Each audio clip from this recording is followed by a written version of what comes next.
Salam əziz şagirdlər və müəllimlər. Bugün daha bir sınavın izahını verəcəm.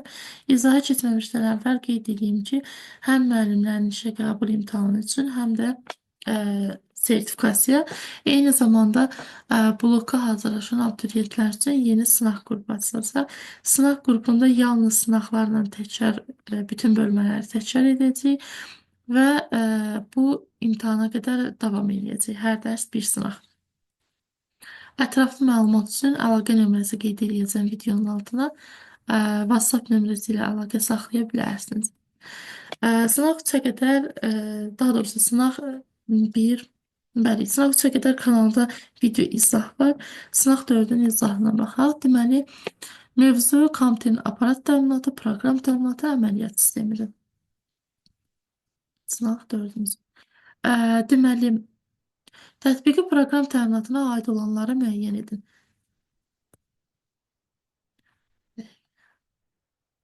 Tətbiqi proqram təminatına aid olanlar. Proqram təminatı üç yerə bölünürdü. Sistem tətbiqi və proqramlaşdırma alətləri ya da instrumental da deyə bilərlər buna. Windows əməliyyat sistemidir. Əməliyyat sistemi sistem proqram təminatına aiddir. Tətbiqi proqram təminatına aid deyil. Daha sonra disk linux. Bu da bir utility idi. Diski lazımsız faillərdən təmizləmək üçün istifadə olunurdu. Utilitlər də xidməti proqramlardır. Yəni ki, bunlar da aiddir sistem proqram təminatına. Daha sonra ə, kalkulyator hesablama proqramıdır. Özü də standart bir proqramdır. Bu aiddir tətbiqi proqram təminatına. Yukon tətbiqi proqram təminatına aiddir. Excel-də yenə tətbiqi proqram təminatdır. Office paketinə aiddir. Cədvəl redaktorudur. Cavab olur 2, 3, 5. Yəni A variantı.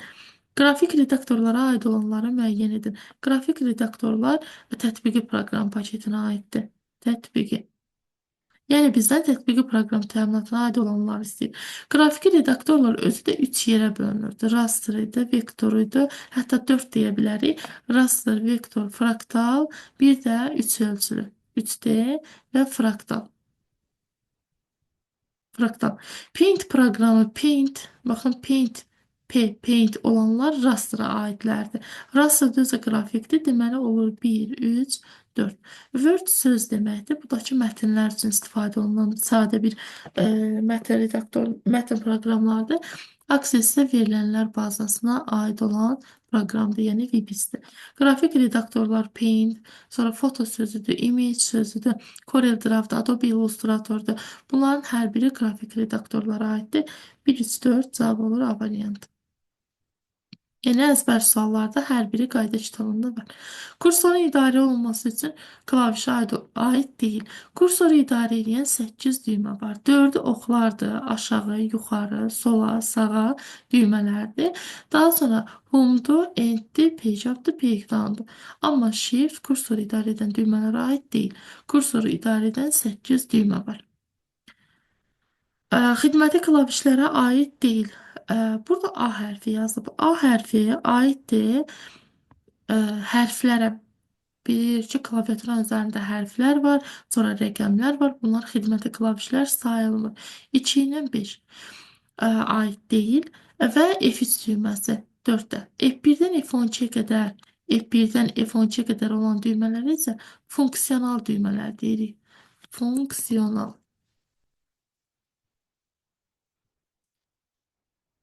Funksional düymə. 12 dənə funksional düymə var. Kursor idarə edən düymələri bayaq saydım. 8 dənə idi. Və digər düymələr isə xidməti klavişlərə aiddir. Enter-lə kontrol aiddir. Amma adı 8-dir, F3-dür. Bunlar xidməti klavişlər deyil. Olur 2, 4, 5 A variantı. Həm giriş, həm də çıxış qurğusuna aiddir. Klaviatura yalnız giriş qurğusudur. Görüntü skaneri, skanerlər yalnız giriş qurğusudur. Məlumatı, qrafiki informasiyanı kompüterə daxil edən qurğudur. Ya da qeyd oluna bilər ki, məlumatı elektron qaydada çıxaran qurğu. Orada çıxarmaq sözü çaşdırmasın. Elektron qaydada deyirsə bu skanerdir. Skanerin də 3 növü vardır. Görüntü skaner, maqnetik skaner, bir də ştrik kod skaner. Ölçü vadi kimi xarakterize olunan cəmiyyətdə DPI-dir. Bir düymə düşən piksellərin sayı demək idi. Sensorlu ekran, bəli, sensorlu ekran həm giriş qurğusunda, həm də çıxış. Sensorlu ekran deyəndə istifadə etdiyimiz telefonların ekranını düşünün. Əgər telefonda siz tutaq ki, kiməsə mesaj yazırsınız, bu siz o zaman telefon klaviatura rolunu oynayır.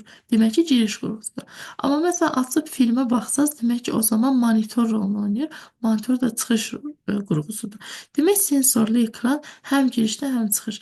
Yalnız ekran deyərsə, yalnız monitor sözünü deyərsə, bu çıxış qurğusu sayılır. Amma sensorlu deyərsə, həm giriş, həm də çıxış qurğusuna aiddir. Touchpad notebooklarda mouse əvəzinə istifadə etdiyimiz kiçik bir hissədir. Touchpad adlanır, giriş qurğusudur. Səs ucaldan isə çıxış qurğusudur. Səsi yüksəltmək üçün, çıxartmaq üçün istifadə olunur. Giriş qurğularına aid olanları müəyyən edin. Prosesor kompüterin beynidir. Kısaca CPU yazılır. Prosesorun gördüyü iki iş var. Bir hansılar idi? Deyin eşidirəm. Bir proqramın, daha doğrusu kompüterin işini idarə edən qurğu idi. Bir də hesab məntiq işlərini yerinə yetirən qurğu idi prosesor. Yəni nə girişdə, nə də çıxış. Joystick oyun oynamaq üçün istifadə olunur. Yəqin ki, bunun şahidləri yaxşı bilir. Bu giriş qurğusudur. Proyektor çıxış qurğusudur. Proyektordur, printerdir, plotterdir, monitordur. Bunlar çıxış qurğularına aiddir. Bir də skaner, bayaq qeyd elədim, qrafiki informasiyanı kompüterə daxil etmək üçün istifadə olunan giriş qurğusudur. Olur 3 və 4, yəni A variantı. 7-ci sual. Hansı qurğu kredit kartlarının arxasında olan kodlaşdırılmış informasiyanı oxuya bilir? Kredit kartlarını oxuyan maqnetik skanerdir. İştirik kod deyəndə, iştirik kod mağazalarda malın arxasında olan kodları oxutmaq üçündür. Görüntü skaner görüntünü kompüterə daxil etmək üçündür. Maqnetik skanerdə kredit kartlarını oxutmaq üçün istifadə olunur. Plotter printerin böyük versiyasıdır. Böyük plakatları, elanlar çıxarmaq üçün çap olunur. Yəni çap qurğusudur. Belə Xerox ə, tanış bir qrup, belə bir qrup adı eşitməmişəm. Deməli, kredit kartlarının arxasında olan informasiyanı oxudan, kompüterə daxil edən maqnetik skanerdir.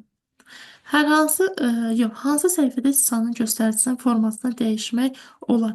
Hissanın görünüşünü dəyişmək üçün pointerdir. Məsələn, hal-hazırda məndə oxdur, mavi rəngli bir oxdur. Bunu dəyişmək üçün gəlin yerini göstərim. Deməli, iş masasından sağ düyməni sıxaraq kontekst menyudan display setting ekran ayarlarına gedirik. Ümumiyyətlə ayarlardan mouse'a daxil olaq. İndi buradan ayarlardan mouse. Baxan rus dilində minmiş nədir? Buradan daxil oluruq options'a, mouse options. Mouse'un ayarlarına keçid edirik. Baxın, eynən həmin pəncərə açıldı. Mouse'un xüsusiyyətləri. Suala baxaq. Baxın, mouse'un xüsusiyyətləri, buton, pointer və s. Burada da pointerə daxil olanda mouse'un görünüş tərzini dəyişə bilərsiniz. İstəyirsiniz ox olmasın, məsələn qələm olsun, yaxud plus işarəsi, saat işarəsi. Buradan istədiyinizi seçib təyin edə bilərsiniz. Məsələn, sağ əl işarət barmağı ya da ki, belə bir ox olsun. Bunu özünüz təyin edə bilərsiniz. Hardan? Pointer yazılan hissədən.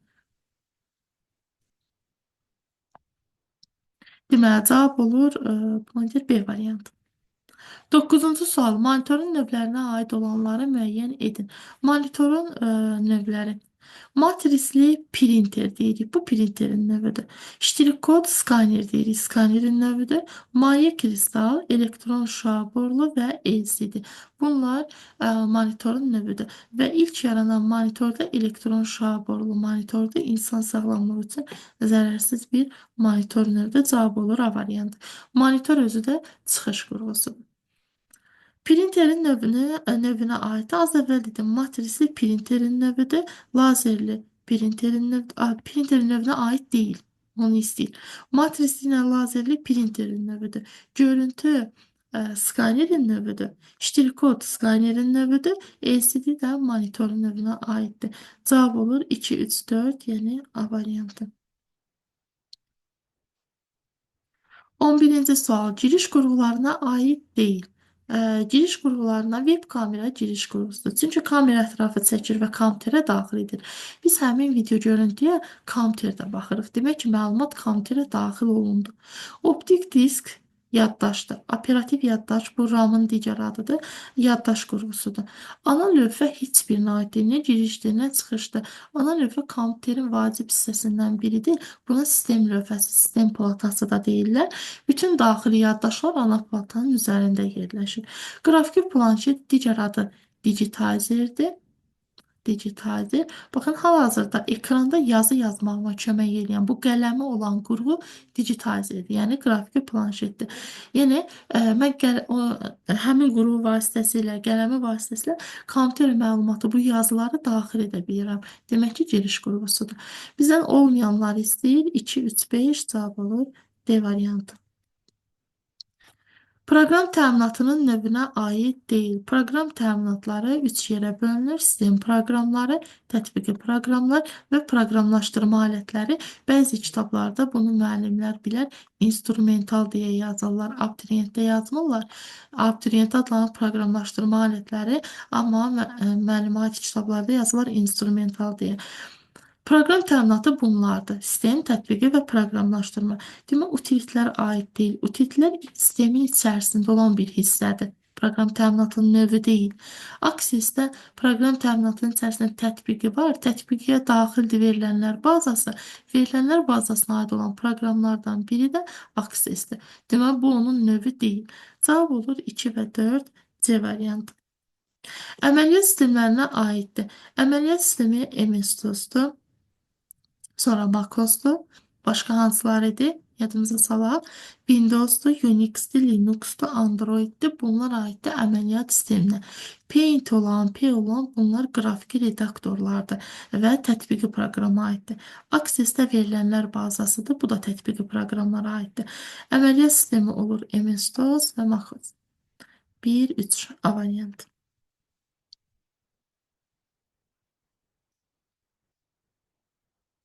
Daha sonra 14-cü sual. Sistem proqram təminatına aiddir. Sistem proqram təminatına aiddir driverlər. Driverlər xarici qurğunu kompüterə tanıtmaq üçündür, belə deyim. Tanınan proqramdır. Xarici qurğunun işini idarə edən proqramdır. Antivirus proqramları, bəli, bunlar da aiddir. Antivirus proqramları kompüterə düşən virusları aradan qaldırmaq üçündür. Hansı idi antivirus proqramları? Panda vardı. Panda, Kaspersky, Avast, Avira, Doktor Web, Doktor Salmon bunlar aid idi antivirus proqramlarına. Sonra Mozilla Firefox yazılır. Bu sistem proqramına yox, tətbiqi proqrama aid idi. Kompüter oyunları tətbiqiyə aid idi. Scribus bu da tətbiqi proqramlara aiddir. Bizdən sistem proqram təminatına aid olanı istəyir. Olur 1 və 2.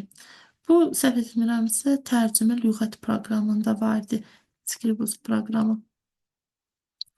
Sonra 15 verilənlər bazasının idarə olunma sistemlərinə aiddir. Verilənlər bazasına, yəni VBS-ləri istəyir.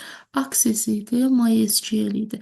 Burada OpenOffice, bu söz xana deməkdir ingiliscə tərcüməsində. Xana da cədvəldə olur. Cədvəl redaktorlarda başqa proqramdır, yəni verilənlər bazası deyil. Bir səhvdir. Mozilla Firefox yazılıb. Bu da tətbiqi proqramı verilənlər bazasına aid deyil. Google Chrome da verilənlər bazasına aid deyil. Bu brauzerdir.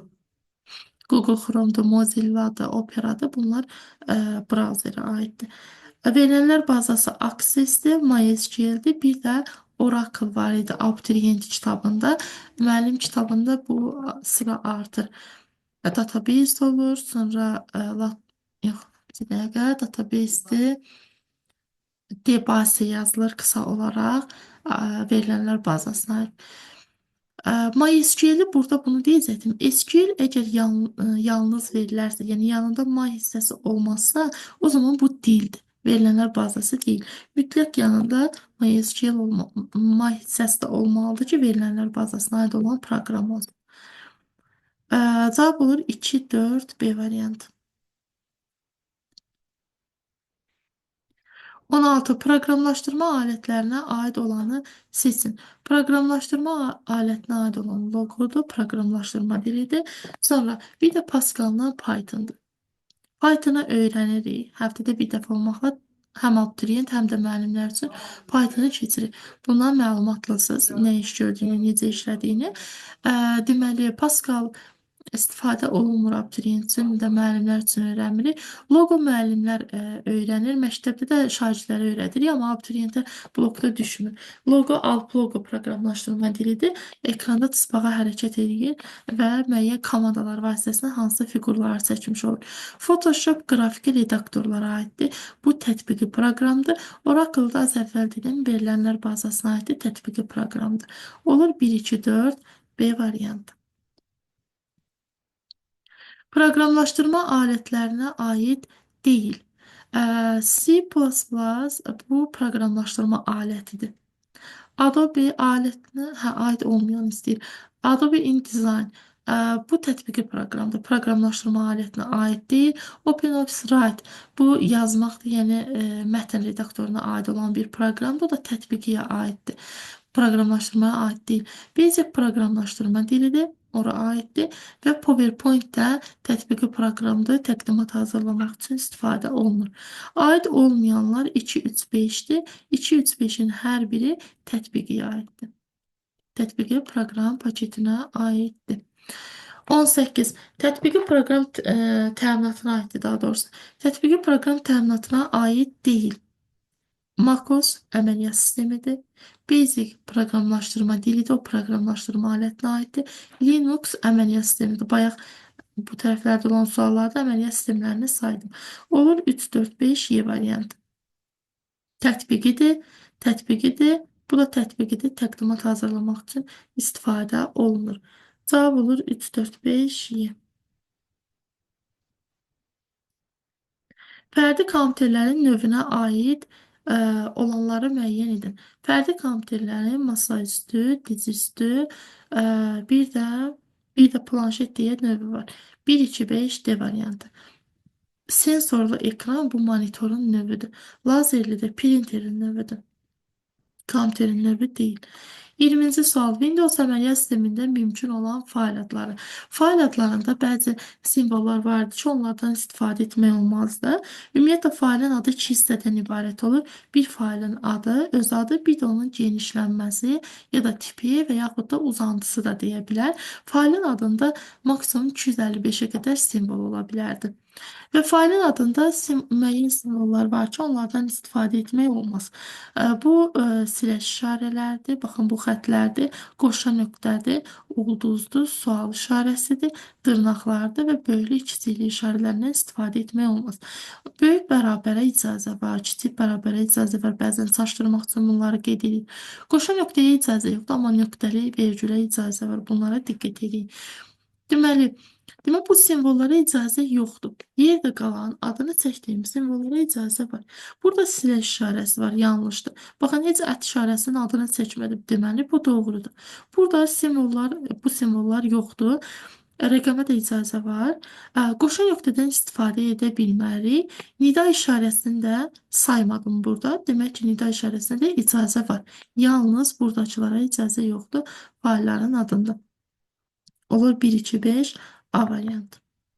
Yəni, bu simvolları əzbər bilməlisiniz. Video fayllara aid uzantıları müəyyən edin. AV videodur. PPTX təqdimatdır. Video deyil. FLV bu da videodur. Sonra JPEG yazılan, PNG yazılan qrafik redaktorlara aiddir. Bir də MPG videodur və əlavə olaraq MP4 də var. Bu da video faylının uzantısıdır. Cavab olur 1, 3, 5 B variantı. Sonra adlı fayl C diskində testlər qovluğunun içərisində yaradılmış sinif qovluğunda yerləşərsə, həmin faylın tam adı necə olacaq?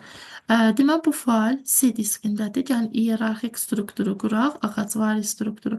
Deməli, C diski var. C diskinin içərisində C diskindəki testlər qovluğunun içərisində, demək ki, C-nin içərisində testlər adlı bir qovluq var.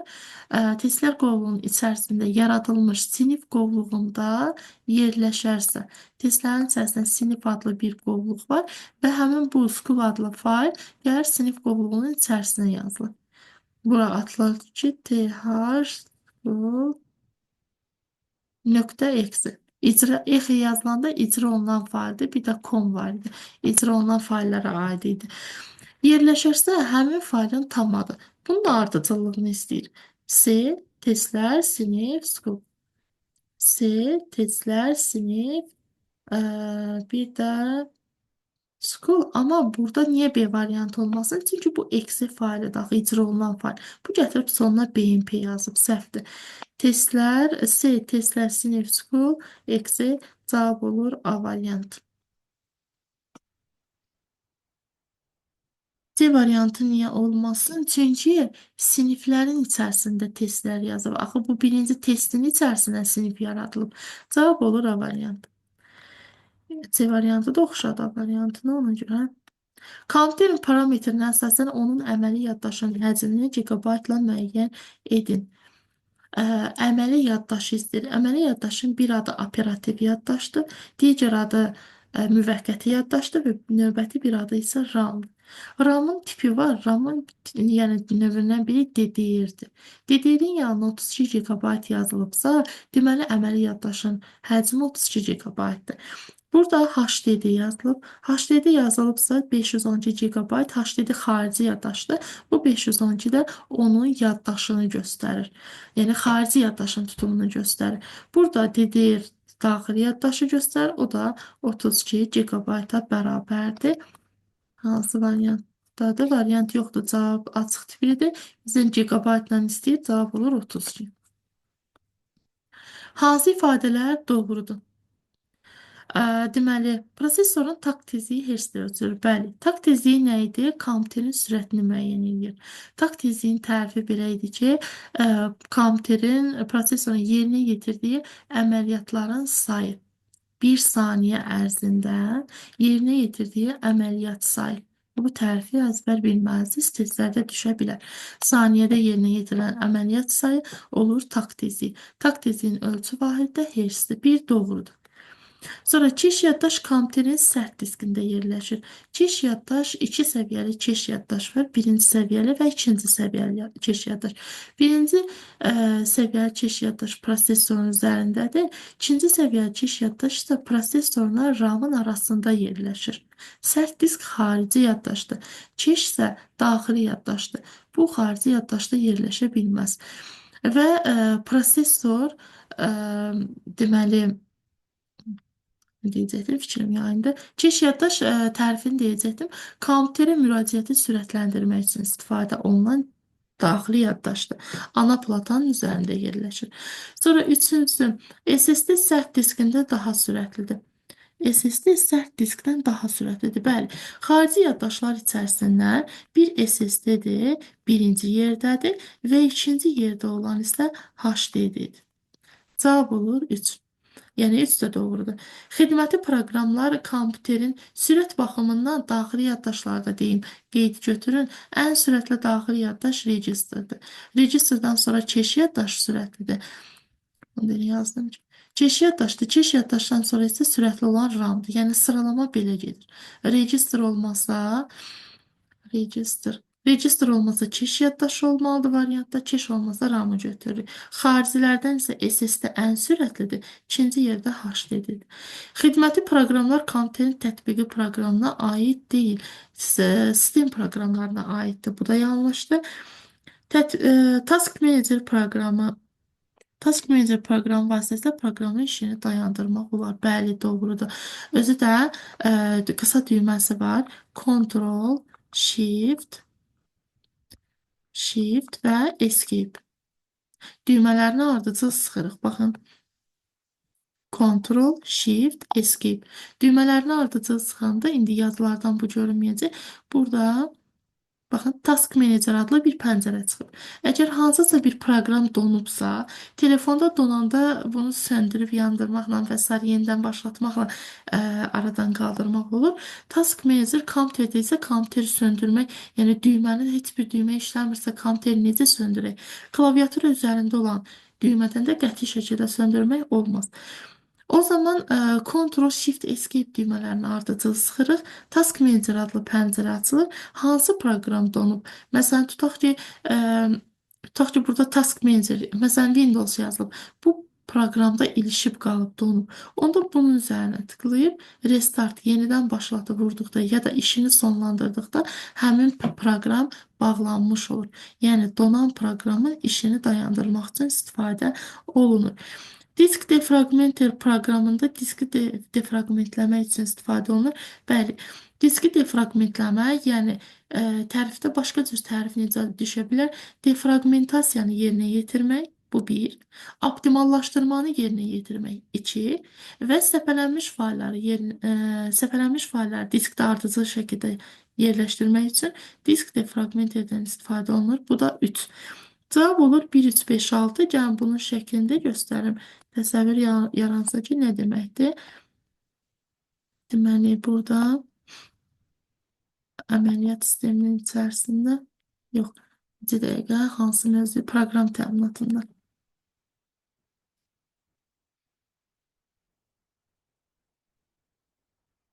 Baxın, proqram təminatında belə bir şəkil var.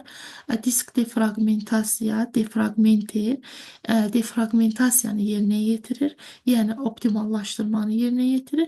Mənası da diskdə səliqəsiz olan həmin bu şəkildə hərəsi bir yerdədir görsə, onu ardıcıl şəkildə səliqəli olaraq bir yerə yerləşdirməsini təmin edir. Disk defragmentasiya, defragmenter də deyə bilərik. Burada da onu deyil. 6.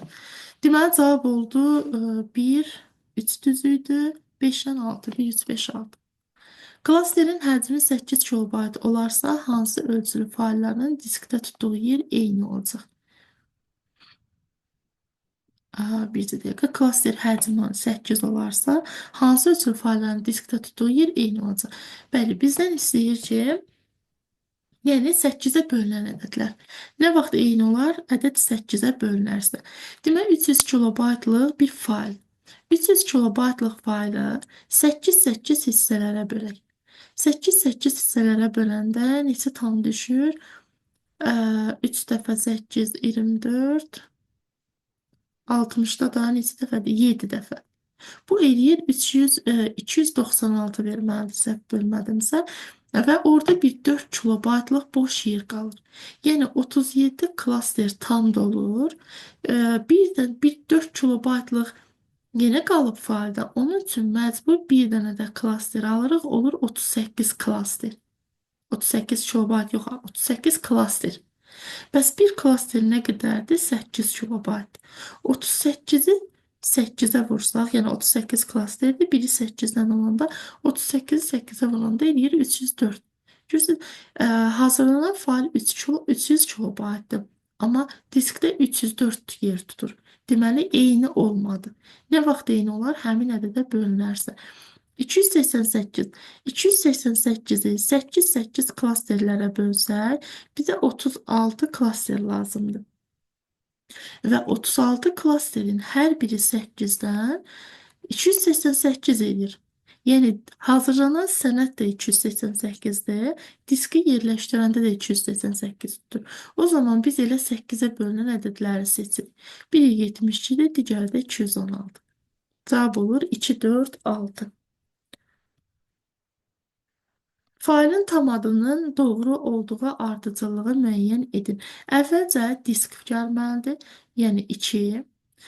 Ən sonda isə faylın adı və genişlənməsi olur. Yəni, ən sonda da gəlməlidir 1. Deməli, birinci disk olur, disk, qoşa nöqtə və siləşi də qeyd olunur. Bu siləş yazılıbsa, biz ondan sonra bir də siləşlə başlayan abituriyenti götürüb yaza bilmərik. Çünki bir dənə xətt olmalıdır. Onda biz oraya yazaq informatikanı ya da sınaqları.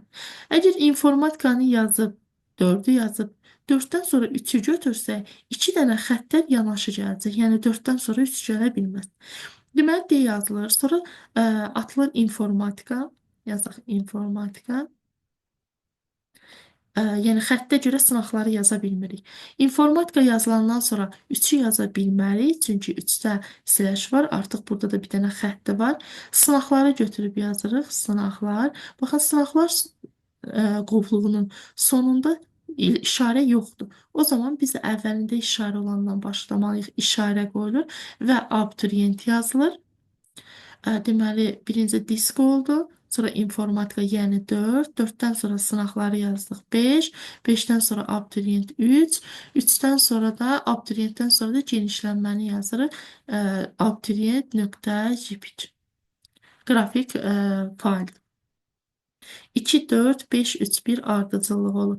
Birinci yerdə disk, ən sonda isə genişlənmə gəlir. Ara hissədə isə qovluqlar, qovluqlardan sonra faylın adı və genişlənməsi, ardıcıllıq bu cürdür. Uyğunluğu müəyyən edin. Tətbiqi proqram. Tətbiqi proqram, InDesign proqramı A variantı. Sonra script biz yazılan, bu da yenə tətbiqi proqramlara aiddir. Olur B variantı. MacOS yazılan əməliyyat sistemidir. Bu sistem proqramlarına aiddir. Task Manager utilitdir. Utilitlərdə sistemə aiddir. D variantı bayaq göstərdim. İşi sonlandırmaq üçündür. Və Basic-də proqramlaşdırma alətidir. Basic-də, Python-da, Pascal-da və s. bunlar aid olur. Proqramlaşdırma aləti. 1-ə A, B, 2-yə C, D, 3-ə də Y variantı. 28-ci sual. Keçən ilin blok sualında bu tipdə sual vardı cədvəllə. Səfərimizdə 2024 idi ya da 2023-cü ildə vardı bu suallar.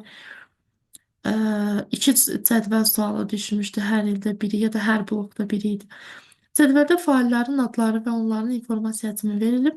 Cədvələ əsasən qrafik faillərin diskdəki həcmləri şərti diqqətlə oxuyuruq, götürüb sondan oxumuruq. Həcmlərin cəmini kilobaytla hesablayın. Bizə istəyir qrafik faillərin həcmlərini. O zaman burada iki xüsusiyyəti bilməliyik. Həm klasteri necə hesablamaq lazımdır, həm də qrafik failin genişlənməsini bilmək lazımdır. Qrafik faillər JPEG yazılan, ODC yazılan, sonra text mətn faylı da lazım deyil. Docx, PNG də qrafikdir. Docx mətn faylıdır. XLS cədvəl redaktorudur. Bunlara aid deyil. Deməli, bizə lazımdır 33 kilobayt, sonra 39 kilobayt, bir də 75 kilobayt. Digərlərindən istifadə etməyəcəyik. Bizdən soruşur nəyi? Cədvələ əsasən diskdəki həcmlərin cəmini kilobaytla hesablayın. Ən birinci, biz biri üçün neçə klaster lazımdır, onu hesablamalıyıq. Bir klaster 8 kilobayt yer tutur. 33 kilobaytlıq bir fayl düşünün. Onu 8 hissələrə bölürsünüz. Neçə dənə hissə lazımdır? 4. 4 dənə 8-i yığsaq 32 eləyir. Axı 1 kilobayt qaldı, bu 33-dür. Onun üçün də məcbur bir dənə də 8-liyi alırıq. Yəni 33 kilobayt üçün bizə 5 klaster lazımdır. Yazırıq 5 klaster. Bəs 39 üçün? Onun üçün də 5 lazımdır. Yəni 8-i buna, 8-i, 8, 8, 8. Bu qalsın. 4 dənə 8 32 eləyir. Bu da 39-dur. 7 kilobayt çatışmır. Deməli, bura bir dənəsini də artırmalıyıq ki, o 7 kilobaytı da bunun içərisinə yerləşdirək. Deməli, bizə 5 klasteri lazımdır. 15 kilobayta baxmırıq, çünki o qrafik deyil və 75. 75-i də 8 hissələrə böləndə 9 klaster lazımdır. 9 klasteri 72 eləyir, 3 kilobaytı qalır. Bir dənə də artırırıq, olur 10 klaster. 10 klaster. Demək, bunun üçün də 10 klaster. 5, 5, 10, onun üstə də 5 gələndə 20. Cəmi 20 klaster lazım. Və cavabda soruşur ki, həmin faylların diskdə həcmləri nə qədərdir?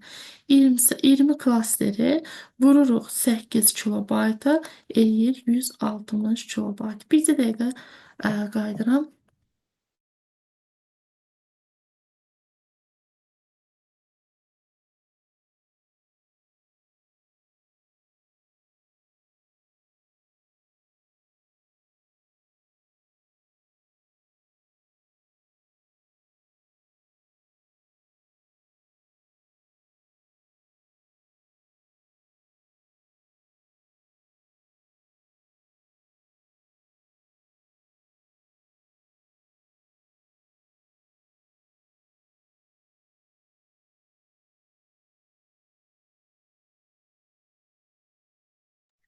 Aha, üzr istəyirəm. Deməli 28-ci sualın izahını dedim. Deməli, istənilən istər diskdə həcmini istəsin, istər klasterin sayını istəsin. Yəni ilk iş klasterin sayını tapmaqdır. Klasterin sayını tapandan sonra klasterin neçə klaster lazımdırsa elə o cavab olur o. Amma diskdə nə qədər yer tutur, disk sözünü işlədərsə, həmin tapdığımız o klasterin sayını bir klasterin həcminə vurub ümumi yaddaşda tutduğu yeri tapa bilərik. İnformasiyanın həcmləri olan faylların diskdə yerləşdirilməsi üçün lazım ola biləcək maksimum və minimum klaster sayının cəmini hesablayın. Bir dəqiqə. İnformasiya həcmləri olan faylların diskdə yerləşdirilməsi üçün ən çoxu və ən az neçə klaster lazımdır, onu tapmalıyıq. Və göstərir ki, bayaq məsələn yuxarıdakı məsələdə klasterin həcminin 8 kilobayt olduğunu göstərirdi. Amma indi bu məsələdə göstərmir. Neçə kilobaytdır? Neçə kilobayt olduğu göstərilmir. Sadəcə göstərir ki, klasterin tutumu, klasterin X klasterin həcmini ifadə edir və tək ədəddir. X-in qiyməti 1-dən böyük, 21-dən kiçikdir. Bizdən soruşur ən böyük və ən kiçiyi tapmaq. Ən kiçiyi hesablasaq, ən kiçik. Yəni klasterin həcmini ən kiçik götürsək, onu nəzərdə tuturum. Klasterin həcmini ən kiçik 1 kilobayt götürə bilmərik, çünki bərabərlik yoxdur. 2 yaza bilmərəm, çünki tək ədəd olduğunu deyil. Deməli, X-in klasterin həcmini ən kiçik 3 kilobayt qəbul edə bilərik. 19, 26 və 40 kilobaytlıq disklər. Hər zaman edilən səhv nədir? Şagirdlər götürür bunları toplayır da, bölür 3 kilobayta. Burada elə əvvəldən onda səhv etmiş oluruq. Toplaya bilmərik. Niyə? Çünki klasterin içərisinə yalnız və yalnız bir dəfə məlumat yaza bilərik. Məsələn, tutaq ki, 50 kilobaytlıq klasterdir. Baxın, bunun həcmi 50 kilobaytdır. 19 kilobaytı buna yerləşdirdiniz. Yerdə 31 kilobaytlıq boş yer qalıb. Deyirsiniz 26-nı da aparaq buna salaq. Axı klasteri bir dəfə yazmaq olar. Yəni buna 19-u yerləşdirdinizsə da 26-nı yerləşdirə bilməzsiniz. Məcbur 26 üçün də ikinci bir klaster almalıyıq. Yəqin ki, fikrim aydındır. Ona görə bunları toplayıb 3-ə bölməyimiz elə əvvəldən etdiyimiz səhvdir. Ən çox edilən səhv də budur. Bunları tək-tək baxmalıyıq. Bax, klasterdə bunu yadda saxlayaq. Tək-tək baxırıq.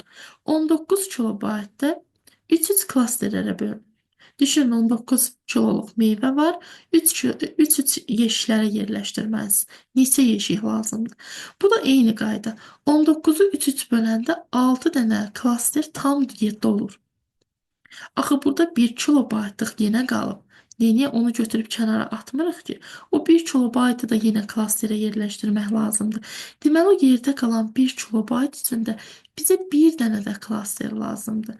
Olur 7 klaster. Yəni bunu tam yerləşdirməliyik. 26 kilobaytlığı 3 klasterlərə böləndə bizə 8 klaster tam dolmuş olur. Yəni 8-i tam lazımdır. 8 dəfə 3 24. Axı 2 kilobaytı qalıb. O 2 kilobayt içində bir dənə klaster götürürük ki, ona yerləşdirək. Cəmi olur 9 klaster. Və 40 kilobayt. 40 kilobaytı 3 böləndə 13 klaster tamamilə dolur. Burada 1 kilobayt qalır. O 1 kilobayta məcbur bir dənə də 3 kilobaytlıq klaster alıb ona yerləşdiririk. Yəni əlavə olaraq biri də lazımdır. Bu tam yerləşməlidir. Olur 14 klaster. 14 klaster. Deməli, ən kiçik qiyməti klasterin ölçüsünü ən kiçik hesablayanda bizə lazım ola biləcək maksimum klaster sayı bunların cəmi olur. 7, 9, 14 toplayanda 16, 30. Bizə 30 klaster lazımdır maksimum. Bəs minimum? Onda klasterin ölçüsünü ən böyük götürək. Ən böyük. Yəni klasterin tez-tez yazıram deyil. X bərabərdir. 21-dən işte 20 yaza bilməliyik, tək ədəd deyil. O zaman cavabı götürürük 19. Əgər klasterin ölçüsü 19 kilobayt olarsa, bu 19-u yerləşdirmək üçün elə bircə dənə klaster bəsdir. Sonra 26-nı yerləşdirmək üçün 26-nı bir dənə 19-a tam bölürük. 26-nın 19-u buna tam yerləşdi. Yerdə 7 kilobayt qalıb. 7 kilobayt içində ikinci 19-luq klasteri alırıq. 7-sini buna yazırıq, 12-si boş qalır. Yəni bizə 2 dənə klaster lazımdır. 2 klaster. 40 kilobaytı da 19 böləndə 2 dənəsi tam dolur, 38-i istifadə olunur. Qalır 2 kilobayt. Onun üçün də bir dənə də klaster almalıyıq ki, tam yerləşsin. Olur 3. Burada da cəmi 1, 2, 3, 6 klaster var. Bir minimum və maksimum sayın cəmini hesabla. Yəni maksimum 30 klaster istifadə edə bilərik. Minimum 6 klaster. 30 ilə də 6-nı toplayanda olur 36 klaster. Cavab olur cəmi 36 klaster istifadə etmək olar. Sonra 30-cu sual. Həcmi 1 megabayt olan diskə informasiya həcmi 26 kilobayt olan ən çoxu neçə fail yerləşdirmək olar? Və bu tipli sualda da şagirdin etdiyi ilk səhv 1 megabaytı kilobayta çevirib 26-ya bölməkdir. Əgər verilən həcmi bölürsünüzsə, orada səhv edirsiniz. Çünki bu fayl diskə yerləşdirəndə bayaqdan suallara baxırıq axı.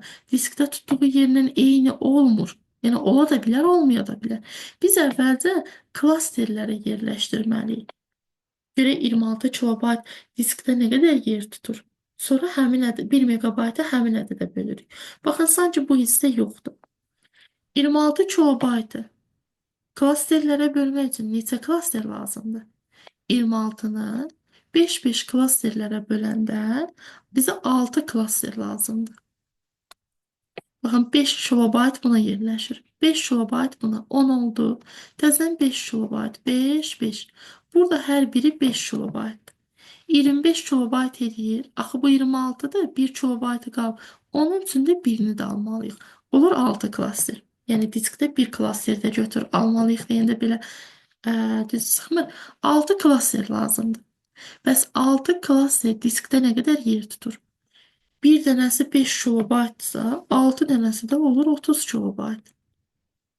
Yəni hazırladığımız 26 kilobaytlıq sənədi, informasiyanı biz kompüterə yerləşdirəndə o diskdə 26 tutmur.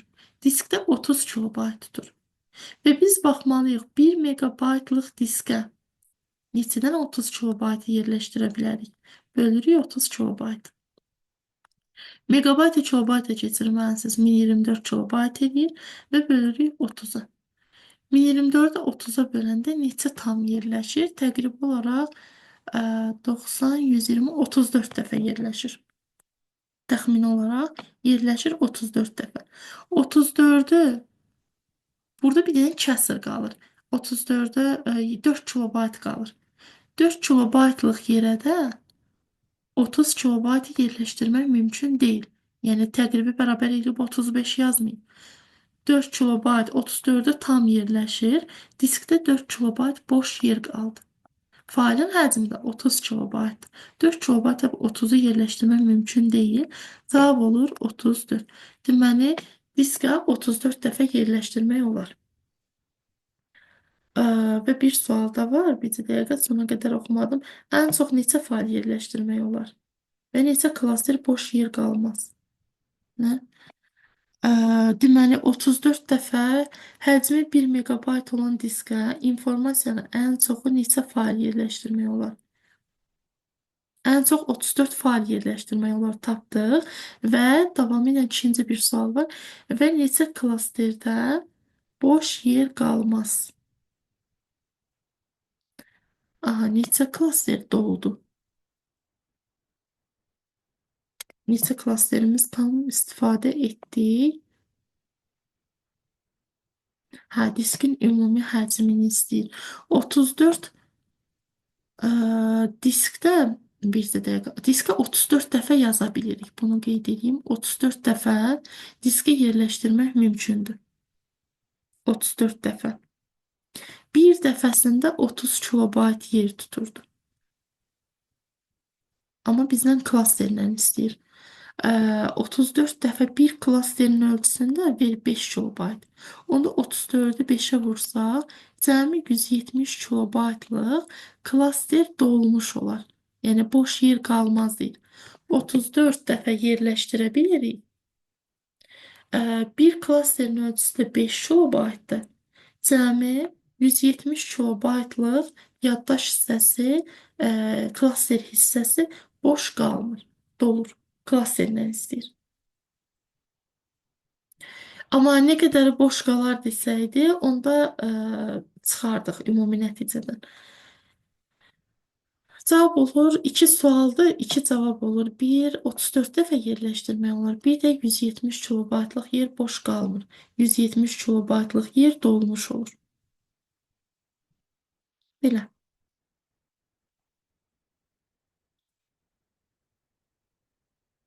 Sınaq 5. Sınaq 5-də də mətn prosesorları və cədvəldir. Bu sınağı isə növbəti video icazətdə edəcəm. Sınaq 5-i. Bugünlük bu qədər. Kanala abunə olun ki, paylaşılan videolardan xəbərdar olasınız. Sualları bacardığım qədər açdım. Əzbər suallar çoxdur bu bölmədə. Həm proqram təminatında, həm aparat, həm də əməliyyat sistemi. Üçü də əzbər mövzulardır. Ona görə çalışdığım qədər giriş qurğuları, çıxış, yaddaş, bəzi xüsusiyyətləri, tərifləri video izahda qeyd etdim ki, yadınıza salasınız. Bugünlük bu qədər. Sağ olun, salamat qalın.